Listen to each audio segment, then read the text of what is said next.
I'll look at another kind of wave motion that looks quite different from shaking a rope.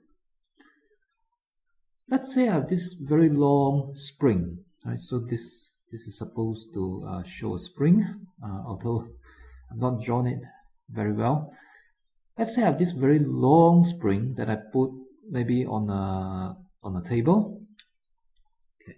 And I'm going to hold, let's say one end of the string to the right is fixed to the table or to a wall, and I'm going to hold this end to the left with my hand, and I'm going to move it. I'm going to move it to and fro, move it left and right. Okay. I can imagine that if I do this, I would when I say move to the right, I would squeeze the spring, and the part that is squeezed would want to spring out again, would want to stretch out again, and as it tries to stretch out, as this part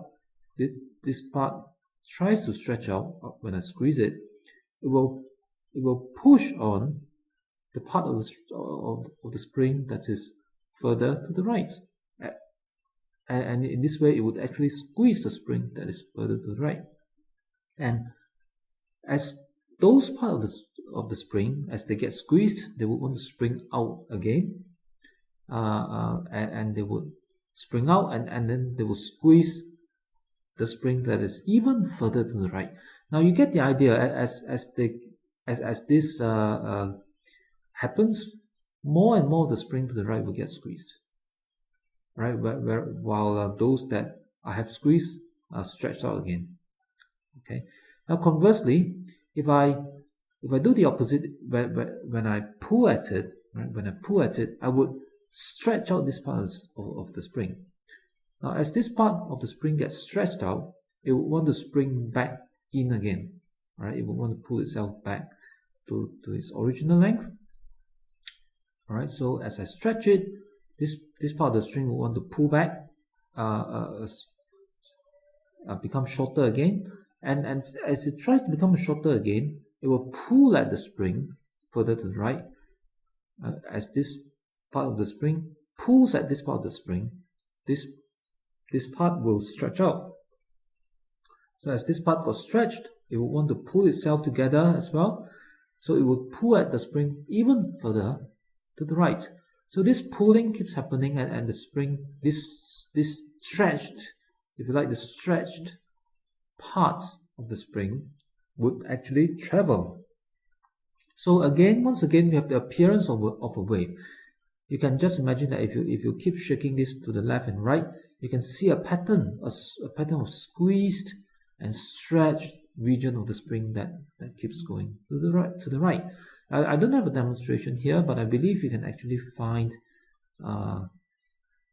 some demonstration on, if you look at YouTube, using the search for the words longitudinal wave and spring. Okay. Now, what I want to do next is this. I want to think about how I can represent this wave in a maybe more obvious way, or even in a graph. Okay. So let me think about each point on the spring and see how I can relate it to, or make it, or understand it in the same way as the example when I have a simple rope and I was shaking it up and down. All right, with a simple rope, the wave just looks like our normal idea of a wave. Right, in this case, it looks a little more abstract because it sort of goes this way. You know, it doesn't go up and down. We don't see a direct wave-like appearance. Okay, so let me do that by thinking of say a few points along the way. So suppose that at this point I happen to be pushing it at this time, so this point would have been displaced by a certain amount. Let me call that this amount y, maybe, or Z. Yeah, I call it Z. Okay, I call it Z. So this amount would have been displaced a little bit to the right. Now if I go further down, maybe to here, okay, say this point of the spring. This point of the spring, it might have been displaced a bit to the right because of the movement here a bit earlier on, okay, but it might not have been displaced so much.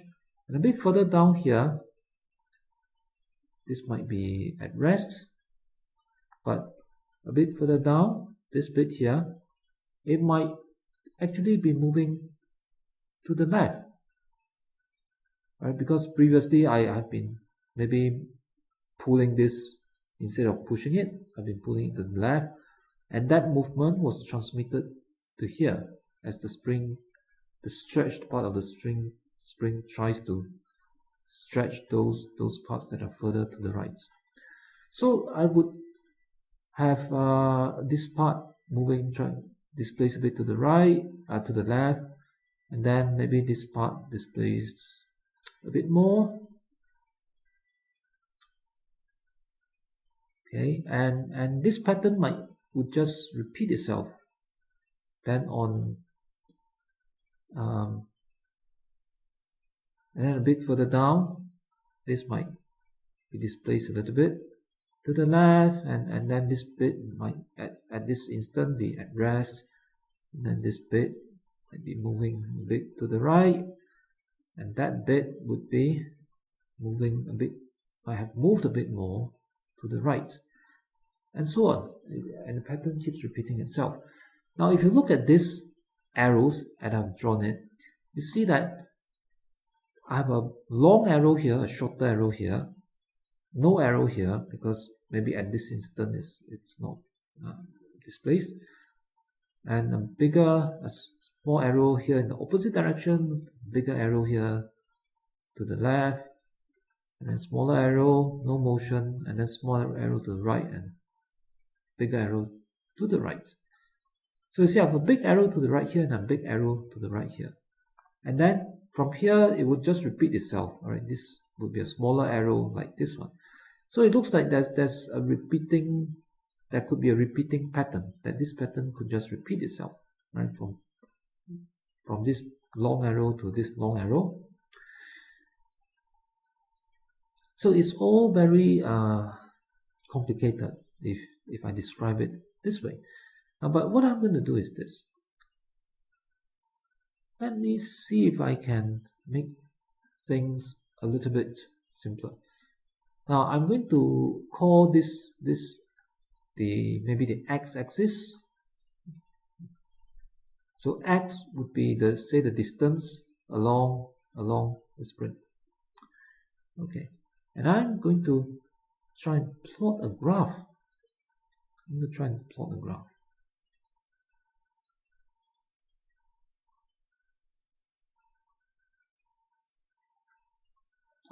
of the displacement z against this position x. So z is the displacement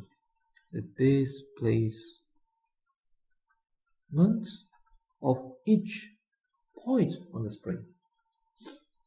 Okay, now if I now try to plot z, let's see what I get. So at this position, this point has a big displacement. So when I plot the graph, I have a point there. That position has a smaller displacement. The spring has moved a bit to the right. So on the graph, I get a smaller value of z. And this point, maybe at this instant, this has not been displaced. But a short time later, it might move. And at this position, we have a small displacement, but it's to the left. right? It is to the left. So to describe the direction, I'm going to call right side the positive and left side the negative for this displacement Z. So for small displacement to the left, I'll give it a negative sign. So on the graph, it appears below the x-axis. And at that position, I have a bigger displacement to the left. Then down here, small displacement. Down here, no displacement at this instant. Down there, small displacement to the right. So now it's back to positive sign again. Here, a bigger displacement to the right. Now you see what's happening, right? Let's see what's happening. You should be able to see that I now have a graph. Let me try and join all these points together. I now have a graph. And you might just imagine that this would repeat itself, right? If I keep shaking to the right, if I keep moving left and right, holding this end of the spring, the pattern would just repeat itself. So what I get is that as I repeat itself, this pattern would travel to the right. So if I maybe think about what happens to this graph after a short time, okay, this place with the bigger displacement will move to the right, and then I'll be pulling in the opposite direction, and then this part will get stretched. Okay, so after a short time, this graph here, it might look like this.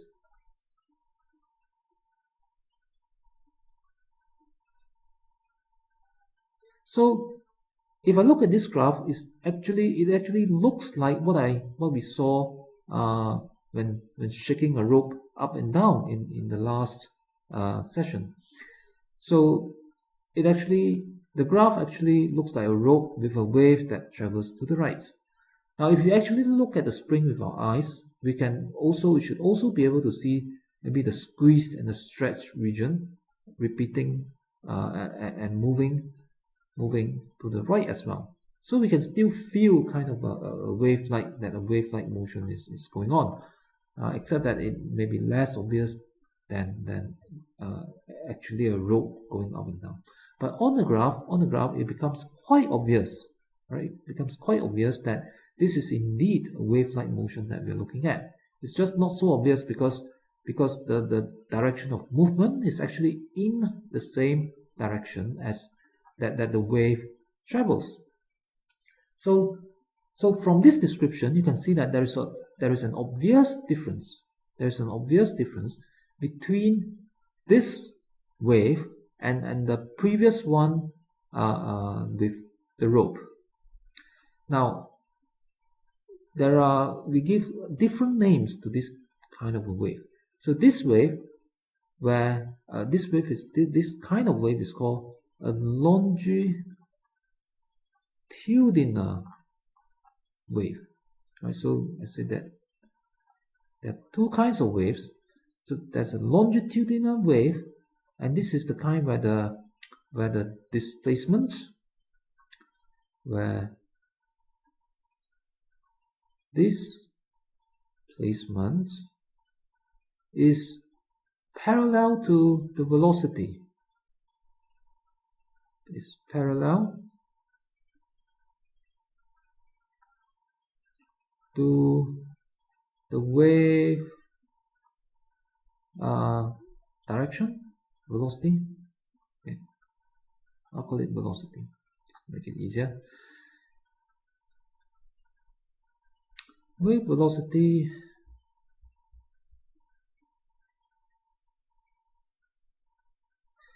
okay, depending on the situation, that could be misleading. Displacement parallel to, okay, I'll call it to the direction of travel, maybe. Okay, direction of travel. In textbooks, you also see the word propagation. I'll just make a note of that, so you get used to this word.